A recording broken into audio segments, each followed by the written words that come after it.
السلام علیکم دوستانو، په دې ویډیو کې مخپ ویوم یو ځل بیا ګورئ په مختصر الفاظو کې په کم ملګرو پسې چې په رقم الحدود باندې، یعنی د رقم الحدود مطلب دا دی چې کله تاسو په سعودي عرب ته انټر کېږئ نو هغه وخت کې تاسو په پاسپورت باندې په د پاسپورت په یو پیج باندې یو څو انسي ولیکلی شي د اقامې عمره انسي.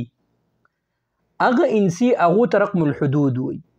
که تاسو پسې ستاسو کمپنۍ په هغې رقم الحدود باندې تاسو یې ابسنټ فرام ورکړي یئ، یعنې بلاغ یې درپسې ورکړي، د دې لا فی الحال هېڅ حل نشته دی.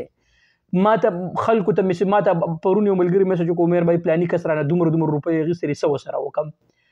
مخکې مې په ویډیو جوړه کړل، نو بیا درته وایم چې مه کوئ، هېڅ حل یې نشته.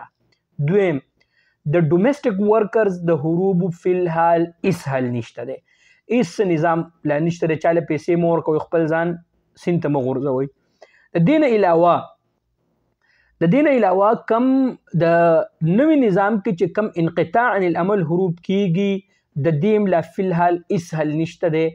ځان ښه پوهې کوئ، ایجنټان درنه پیسې وهي او سپین باغونه درته وښیي، زه به دا وکړم او زه به هغه وکړم. په پښتو کې مې پوهه کړئ، هېڅ حل یې نشته دی. او خلکو دغه مکتبونه جوړ کړي دي او مطلب دقه د دې غریبانو د پیسو ته ناست دي او د الله نه نه یېرېږي. په سپینو الفاظو کې په پښتو کې مې پوهه کړئ، که اوس هم نه پوهېږئ نو ما ته خو نور چل نه راځي.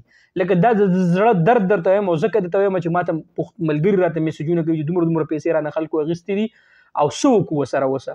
نو ما خو په پښتو کې پوهه کړئ بھائی جانه، نوره مرضي ستاسو ده.